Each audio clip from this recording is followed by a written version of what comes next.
What are the best and worst shoulder exercises for muscle growth? Well, in this video, I'll be ranking the most popular movements on a tier list from S for super to F for fail. And at the end, I'll crown one exercise as the best of the best, raising it to S tier plus, and I'll pick one exercise as the worst of the worst. For a shoulder exercise to get into S tier, it needs to provide high tension, especially in the stretched position. It needs to feel good, which means it doesn't cause shoulder pain and it has a smooth resistance profile. And it needs to have a simple progression. If you can't add weight or reps over time, I'm knocking it down. The deltoids have three main heads: the anterior or front head, which raises the arm up to the front, the lateral or side head, which lifts the arm out to the side, and the posterior or rear head, which pulls the arm back. Because these heads can be thought of as almost separate muscles, I'm going to reveal my number one exercise for each head as we go, hidden behind these three doors. And right before we get into it, I'm stoked to announce that my first published hard copy book is officially available for pre-order. It's called The Muscle Ladder, and it has 15 chapters, with each chapter representing a different rung on the ladder. The book covers everything training related, and I also included a full chapter on nutrition and supplements, plus a huge chapter on training technique with demos for every fundamental exercise. And I'm also including 20 free programs for every experience level in the book. I went with a traditional publisher because I wanted the book to be as high quality as humanly possible, and you can pre-order it wherever you buy books and lock in the best price guarantee. I'll put a link to that in the description box down below. Okay, let's start with the most popular shoulder exercise you'll see in gyms all across the globe every day: the standing dumbbell lateral raise. Now, because the side delts are more important for developing an X-frame physique with a tapered look, you'll probably notice that I do slightly favor exercises that target the side delts over exercises that target the front delts. And that's because your front delts already get hit with any chest work in your program, and they're usually overdeveloped relative to the side and rear heads. I like the dumbbell lateral raise because it's super simple and you can get them done quickly. You can grab a pair of dumbbells a lot faster than you can set up a cable, especially if you do cables one arm at a time. So I do think they are the most time-efficient shoulder exercise, but I don't think they're the most effective shoulder exercise. That's because you have zero tension on your side delts at the bottom when they're the most stretched, and you don't reach peak tension until your arms are at 90 degrees when the delts are most shortened. But despite this limitation, they'll still clearly grow your shoulders. This has been proven by real-world examples of bodybuilders who've built huge side delts from dumbbell laterals. And I still do these myself whenever I'm pressed for time.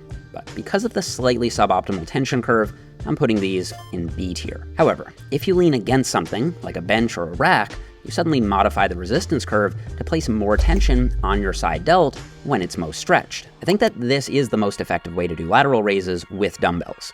The lean-in dumbbell lateral raise is going in A tier. Leaning away might shift some emphasis away from the muscles of the rotator cuff and onto the lateral delt, depending on how you interpret this study, but it still has the issue of not placing high enough tension in the stretched position.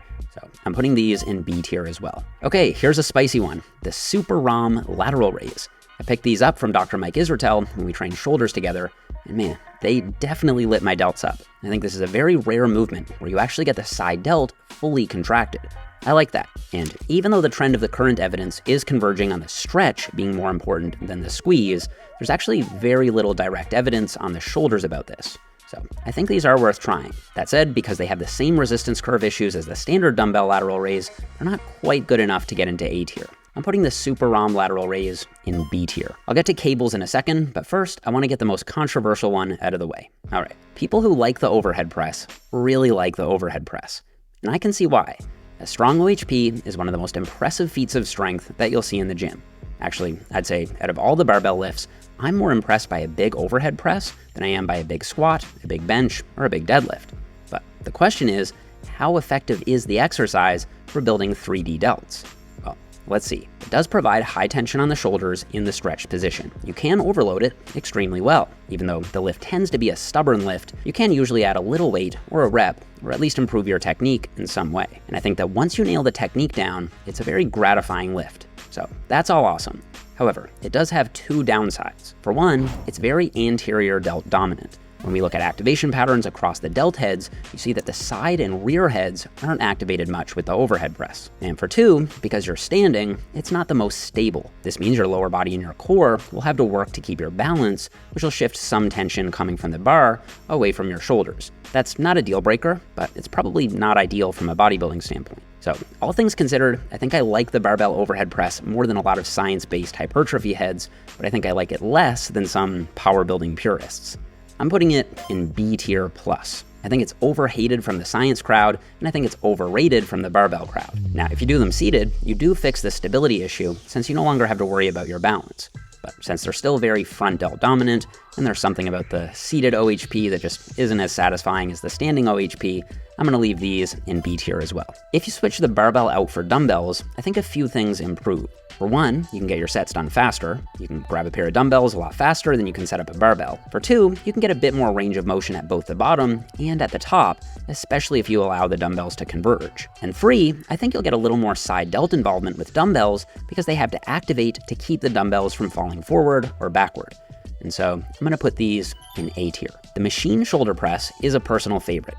If you can find a good machine that gets your delts into a deep stretch, I do find that it feels better than dumbbells, and also, since it's less dependent on technique and coordination, you can get your delts all the way to failure without losing control of the weight. It's still going to be very front delt dominant, but as a vertical pressing option for hypertrophy, this is usually my go-to these days. It's going in A tier plus, and it's also my #1 exercise for the front delts, making it our first reveal behind door #1. If you don't have a good shoulder press machine, my next go-to would be the seated dumbbell shoulder press. All right, this is a cool exercise you may have seen recently on Arnold's Instagram. I'll call it the Arnold style side-lying dumbbell raise. It looks a bit odd, but I actually really like it. Unlike a standing dumbbell lateral raise, you get high tension while your delt is stretched, and because you're locked in against a bench, you'll be nice and stable. You'll get a huge range of motion, and you should get a great side delt pump here. I'm putting these in A tier. For the record, front raises of any kind, so dumbbell, cable, or machine, are all going in D tier. I think that if you have any pressing in your program, your front delts are already getting more than enough work, so they don't need any extra isolation. That said, if you're one of the rare few with underdeveloped anterior delts, or if you can't do presses for whatever reason, these will be your go-to. The Atlantis standing machine lateral raise is amazing because it feels so smooth and you get this even, consistent tension on the side delts throughout the range of motion. It's easy to add a little weight or a rep from week to week, and since I've been using it, I've actually gotten so much stronger with it that I'm getting pretty close to maxing out the weight stack. The only minor snag is that since you can't move your arms across your body, you won't get quite as good of a stretch as you will with cables or even with the Arnold lying raise. So it's very close to S tier, but I'm gonna tentatively knock it back to A tier plus. Because of the overload in the feel, it's still an exercise that I do every week though. The seated machine lateral raise is similar, and I include it as well, but for whatever reason, having the pads higher up on my arms doesn't feel quite as good. That might be because the moment arm to the shoulder is so short that I have to load it with more weight, and that actually cranks my shoulders a bit. I still like these, but I think they're in between A tier and B tier. I'll be picky and say B tier. All right, the cable lateral raise is incredible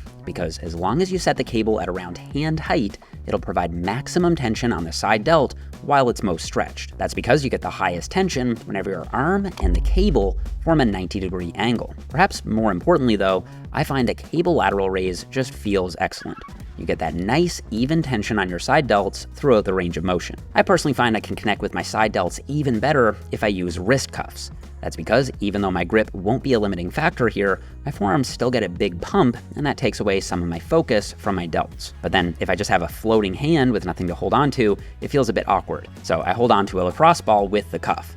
This might be too gimmicky for some of you, but I love them. You really can't go wrong with a cable lateral raise, whether you do them with a standard D handle or with cuffs, and that's why they're going straight to S tier. In fact, I would say this is my favorite side delt exercise of all, making it the second reveal behind door #2. The cable Y raise actually gives you an even bigger range of motion where you sweep the cable up and out and back. And it's also going in S tier. The only reason it isn't my #1 pick is that some people do find them a little more awkward to learn. The behind the back cuffed lateral raise is the most gimmicky looking exercise that I actually do, but I think it's amazing. Its main advantage over the standard cable lateral raise is that you get to knock out both arms at once, which is twice as time efficient. To set it up, just hook your wrists into the cuffs, optionally grab a pair of lacrosse balls, and step over one of the cables while spinning around and crossing the cables over behind your back. Then step forward and raise the cables out and slightly forward. Who cares what it looks like? If it works, it works. These are going in S tier. The banded lateral raise is my least favorite lateral raise option, and I rarely include it these days. Similar to the dumbbell lateral raise, it provides zero tension in the stretch and maximum tension at the top. Unless all you have is a band, I do think dumbbells, cables, or machine laterals would be a better choice.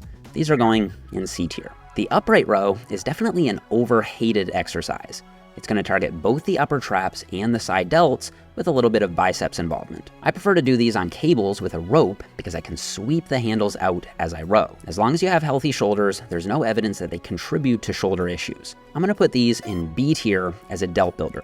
They don't rank higher because, even with the cables, the upper traps will start to take over, so it's hard to get the delt fibers to true exhaustion. They're still a great overall yoke builder though, and I am a fan of upright rows. The reverse pec deck is an amazing rear delt exercise. It provides consistent tension throughout the range of motion, and because your chest is braced, you'll be directing all that tension coming from the stack into your rear delts. I actually prefer to do these sitting sideways because you'll get a much deeper stretch. But the downside is that you'll need to do each arm one at a time. That means it'll take a bit longer. You can superset each arm though, so while one side is working, the other side is resting, and you can just go back and forth without much rest in between. My instinct is to put these in A tier, but I think if you can lock in that sideways position, they deserve to be in S tier. The rope face pull will target the rear delts really well, especially if you set up the rope a little lower, take an underhand grip, and externally rotate your shoulders as you pull, kind of like doing a rear double biceps pose. My minor gripe though is that it's just really hard to get your mid-traps to not take over. No matter what cues you use, your mid-traps are going to be active. That's not necessarily a bad thing because you do want your mid back to grow as well, but then your rear delts might not be the limiting factor. Still think it's a great exercise to include since it'll give a big stretch on the rear delts, they feel good, and they're solid for overload. Rope face pulls are going in A tier for rear delt growth. Bent over reverse dumbbell flies have the same problem as dumbbell lateral raises. Zero tension at the bottom when the delts are stretched. I still think they're a good option if you don't have access to cables or if you're really time constrained, and I actually still do them myself when I'm in a hurry. Oddly enough, my rear delts always get really sore from these too. They'd probably be in A tier, but because there's not quite enough tension in the stretch, I've got to knock them back to B tier. All right, the reverse cable crossover. Amazing stretch on your rear delts, especially if you cross your arms over at the top. Enormous range of motion with nice, even tension throughout the range. As long as you hold the cables themselves and not the handles, it should feel nice and smooth, and you shouldn't run into any clanging as your arms cross over. And then to avoid any left to right muscle imbalances, you can alternate which arm you cross over on top from set to set. As long as you focus on sweeping the cables out rather than yanking them back, you should feel a massive connection with your rear delts. These are amazing, and they're easily going into S tier. And that also makes them the third reveal behind door number 3 as my number 1 rear delt builder. And if out of all these I had to pick one exercise as the worst of the worst, I guess it'd have to be the front raise, not because it's so bad for muscle growth, but rather because I think it's redundant in most cases. It's still not bad enough to get into F tier though, because I do think it can have its place. And if I had to pick one exercise as the best of the best for overall shoulder development, I think I'd go with the cable lateral raise. It's easy to do, it's super effective, and it ticks all the boxes for hypertrophy. Now, do you know the best and worst quad exercises for muscle growth? If not, you gotta check out my latest tier list video over here where I rank 20 different quad exercises. Also, don't forget to pre-order my new book, The Muscle Ladder, if you're interested in that. Subscribe if you haven't already, and I'll see you guys all here in the next one.